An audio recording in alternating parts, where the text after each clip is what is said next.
You're watching Capital Connection from the Illinois State Capitol.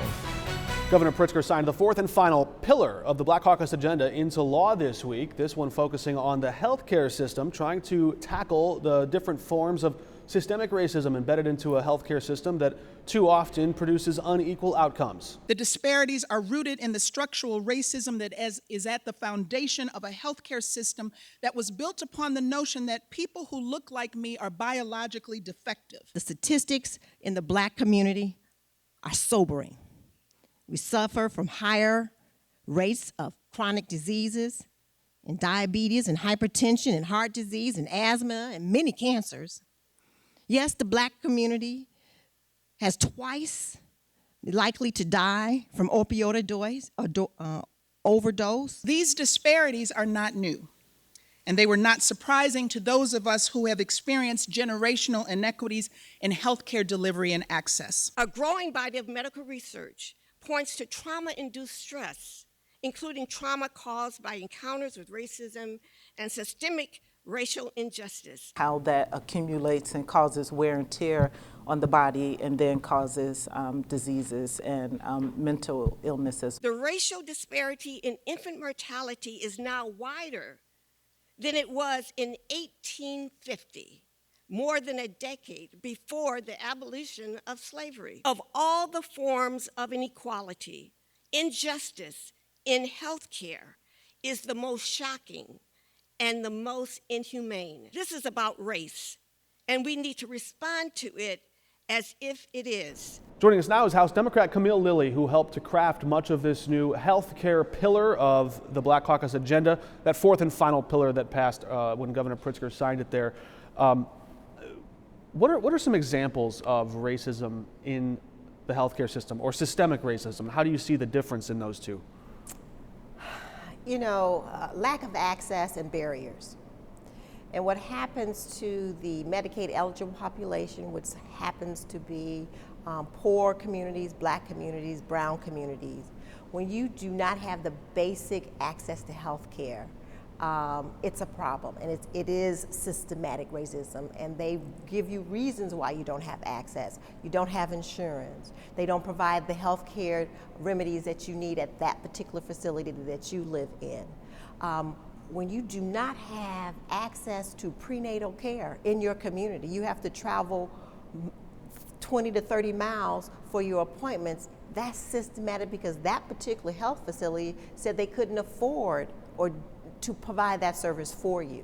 So that community, one of the largest communities in our city, will not have the ability to have their residents deliver in their own community. That's systematic racism. A lot of providers in the medical community, doctors, clinicians, have to balance their books. You listen to their side, they say, okay, we'll take a certain percentage of the Medicaid population, but their accountants will tell them once they start to take there are some doctors who take entirely Medicaid patients, but they make that sort of financial decision, that business decision. It sounds like you're driving at the profitability of medicine in a way, in terms of how a physician can run their business. Bottom line, medicine does not create wellness. It creates barriers for people to have access to health care. And health care is a right. Health care, in order for, you often hear me say, if you don't have your health, you don't have much health. It takes a world of people to make everything move, and you move better when you feel better. And many of the providers and clinicians and institutions are struggling with understanding how to provide a service that creates wellness versus provide a business that creates profit. And those are two different things. And when you get into healthcare and look at the profitability of it, you are going to automatically deny someone access because you're not going to maintain a service that is needed in that community because it's not profitable for you to do so. Yeah, we looked at a lot of the different things in this proposal that would add funding for birthing units in hospitals to help reduce or help to combat the infant mortality rate, the maternal mortality rate, things of that nature. There's expanded sick days. There's things like protecting patients who show up overdosing in the ER to their doctor's office. That treats that as like a safe haven or a home base where police cannot arrest that patient in those. And I want to get to some of those in a minute to try to understand more about how we circled those as ideas. But I noticed during this press conference, there were a few different references to the similarities between some of the different healthcare deserts, maybe we can call them, that minority populations can face and rural populations can face. You just mentioned access a moment ago. That long drive you have to take to find somebody who will provide you care. Sometimes that's not just because they don't take your insurance. Sometimes it's because you're in deep southern Illinois and you got to go 2.5 hours to find the nearest specialist of any kind. This proposal, as I understand it, connects federally qualified health centers, these Medicaid clinics, with safety net hospitals in some way, but I don't understand how that works. Can you help me understand that, and then why, or what's the benefit in connecting these two entities? In addition to HB 158, we've had conversation after conversation about transformation of healthcare here in Illinois. And what happens is it's infusing resources that removes barriers. So we have on the street today organizations, communities, municipality applying for funding that creates access in their community, particularly in the rural areas, that supports and undergird FQACs, that supports and sustain and maintain safety net hospitals in their settings. What is happening in our society when we don't have a healthcare delivery system, we have healthcare providers, no one's working together. This transformation allows people to connect and work together. So the FQAC, who provides a lot of prevention and access to primary health care, where many of the specialty services that many of Americans need, because we have such a complicated healthcare palette, connects with the safety net hospital. Right now, that wasn't happening. The FQACs were doing the best they could on their own without a true relationship with a local hospital, local community hospital, a safety net hospital. This bill brings that relationship as a formal relationship because there's often a continuum of care. Is that a matter of building a bigger patient pool or customer base, as maybe the providers might see it, so that way you have more people, and then they can also sort of, do you envision some way where they share some of the equipment, or that you mentioned the resources that it takes? Is that part of what this is, where we're aligning the Medicaid clinics or outposts with those hospitals so they can share resources? What it's called, basically, what it's called is continuum of care. You often, people find themselves in the hospital horizontal when they're sick and often don't realize, how did that happen to me? The FQACs allows them to have access to doctors who are in your community, you can ask the questions and you can tell them how you feel, get your treatment started. And if you have a complicated or chronic condition, that information is shared with, if you have to have a procedure at the hospital. That information is shared, the physicians are shared, they're all on the same, and so they have an environment of, shared environment of quality, comprehensive health access. That is something that needs to be intentional. Right now, they didn't do it on their own. FQACs didn't formalize anything with the safety nets or the community hospital or the critical care hospital. So this legislation requires it to happen. That's interesting. So what's the bottom line here, right? The whole idea is that maybe some of these are complicated administrative or industry questions, but the idea of a healthy patient is that from the doctor's perspective, they're in touch with the doctor from the time they get there to the end of their care. And I don't know about you, I'm kind of a non-compliant patient. My doctors don't like it when I don't show up to my visits or things. So this and sounds... they charge you $20 when you don't show up. I always have to call 24 hours in advance. Right. It sounds like you're trying to build out, basically, a healthcare system that is just more accessible throughout more periods, so you don't lose touch with that patient, and then they go kind of off the radar for a while. We don't really know how healthy or sick they may be. And that has exactly the outcomes that we're looking for. Better outcomes when people understand what your needs are and they address them. And then you can be compliant because you have someone who understands your issue and willing to work with you. We also have community health workers, which are in the bill as well, and they basically help people like yourself navigate and educate and support you in your health journey, which is something right now we all have to do on our own. And there's a lot of complexities in our health issue, from where do we go get our blood? Where do we go get our colonoscopy? Where do we go get our eyes? Where do we go to do our dental? All of this is important because it keeps us well. And the FQAC, as we support them and undergird them and connect them with institutions, and we create these facilities in rural areas where they don't have to drive 40 minutes. Then you have access, but you also have a better opportunity to have health outcome that we all are looking for, and wellness, which all stems from wellness. You mentioned in your remarks on Tuesday that Black patient populations can often face higher rates of some forms of cancer, of hypertension or high blood pressure, of diabetes. I think you rattled off a number of other chronic conditions. Why is that? Basic essentials of life that go unaddressed or divested. In many of our communities in the Black, there is no infrastructure. There's no education systems, there's no housing, there's no health care, there's no transportation. And what you're dealing with, which are basic essential, food, there's no food. Or the types of food that are advertised in your community in every billboard that you go past, right?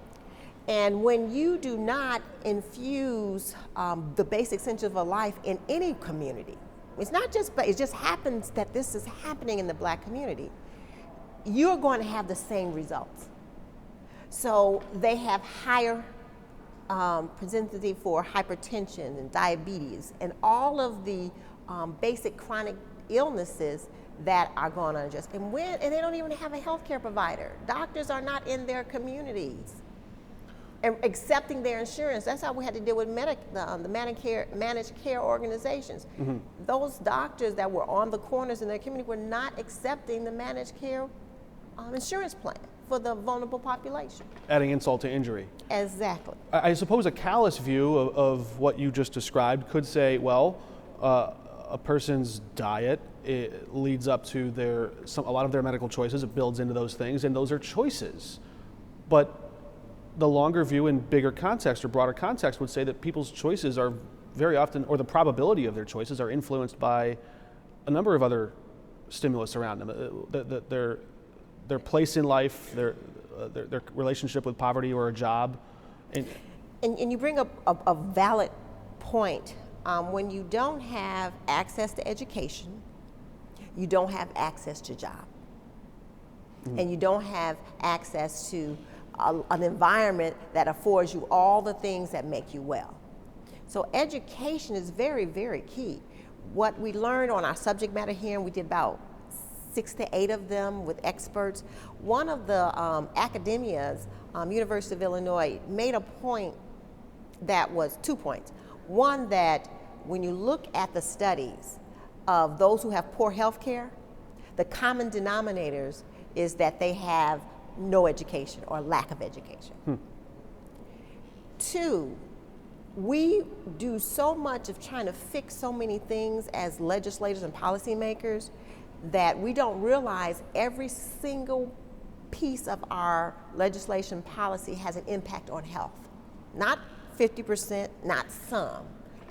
Every single piece of legislation or policy will impact one's health. So we need to focus on what we're doing with an impact lens. Well, how is this going to impact a community and the health of the community? And it's so important that we do so. So those two things has caused barriers to the Black, brown, and poor communities. Yes, you need a job, but you also need a leg up to sustain that, to get that job and sustain it. These are fascinating and sometimes complicated conversations that our state and our nation are having. I want to get your reaction. You said two things to me. How did we get here? This whole conversation started because of the summer of protest that we saw last year after the shooting or the police death of George Floyd, and we've seen the Black Caucus response. But we heard from South Carolina Senator Republican Tim Scott after President Biden's speech Wednesday night. He said two things that touch on part of what you just said. He said education is the closest thing to magic that we have, but he also said this quote, that America is not a racist country. That was his response there. How do you reconcile those two comments in light of what you just explained about this conversation we're having about systemic racism? What is it? Some people are new to this conversation, trying to understand it. How do you respond to what he said there? I like his comment on education's next thing to is magic. I think that's relevant today because it gives hope to people who see none, when they understand, when they're learning and they're growing and they can access resources. So I like that. What we are dealing with in our world, and I'm going to start with this, COVID-19 was the first thing that started all of this.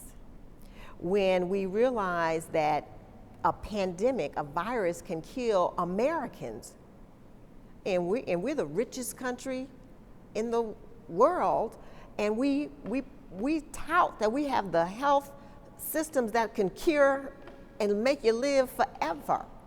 But we have a pandemic, and most American and any other global country did not survive the pandemic of COVID-19. We do not have a healthcare delivery system that's going to have folks survive.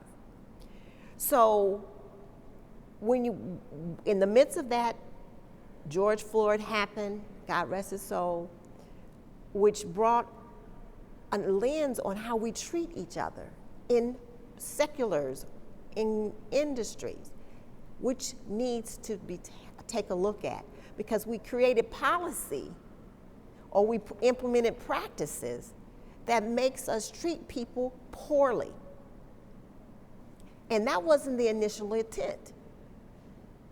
And then you have to deal with the reaction to that, which is traumatizing, and that's where we had the unrest. The unrest happened because people are hurting. Basic principles and rights have been violated. We all need counseling because we all have been traumatized.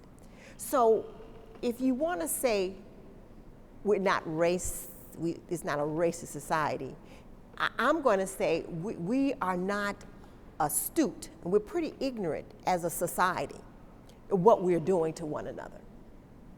And we need to do better.